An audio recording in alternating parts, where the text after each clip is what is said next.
4 വർഷം മുൻപ് സൗദി അറേബ്യയിൽ നിന്ന് കാണാതായ കൊല്ലം കരുനാഗപ്പള്ളി സ്വദേശിയുടെ കുടുംബം ബുദ്ധിമുട്ടിൽ.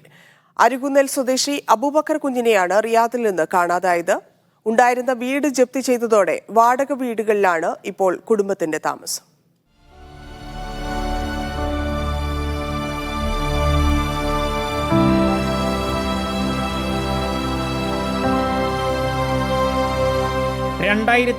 ലാണ് കുടുംബം പോറ്റാനായി ഒരു ജോലി തേടി കരുനാഗപ്പള്ളി സ്വദേശി അബൂബക്കർ കുഞ്ഞ് സൗദി അറേബ്യയിലേക്ക് പോയത്.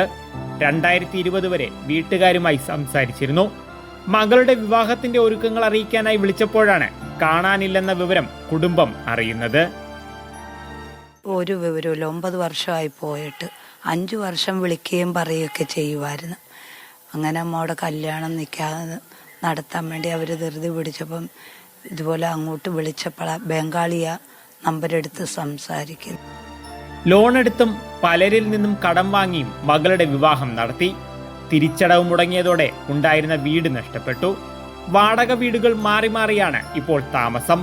ഷീജ വീട്ടുജോലിക്കും മക്കൾ കൂലിപ്പണിയും ചെയ്താണ് ജീവിതം തള്ളി നീക്കുന്നത്.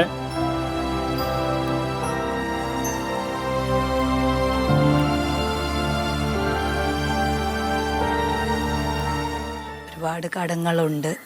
പിന്നെ വസ്തു ഉണ്ടാകുന്ന അത് ജപ്തി ചെയ്ത്, അത് വള്ളിക്കാവുകാർ ജപ്തി ചെയ്ത ഇത് വാടക വീടാ. വാടക ഇപ്പം കഴിഞ്ഞ മാസം തൊട്ട് വാടക കൊടുക്കാനും ഒക്കുന്നാത്ത അവസ്ഥയാണ്. ഓരോ കാര്യങ്ങൾ കെട്ടിയാൽ കടങ്ങൾക്കാർക്ക് തീർക്കാനേ ഉള്ളു. അബൂബക്കറിനെ കാണാനില്ല എന്ന് കാണിച്ച് എംബസിക്കുൾപ്പെടെ പരാതി നൽകി. വിവരമൊന്നും ഇതുവരെയും ലഭിച്ചിട്ടില്ല. കണ്ടെത്താൻ കഴിയുമെന്നത് തന്നെയാണ് ഈ കുടുംബത്തിന്റെ പ്രതീക്ഷ. ലിജോ റോളൻസ്, മീഡിയ 1, കൊല്ലം.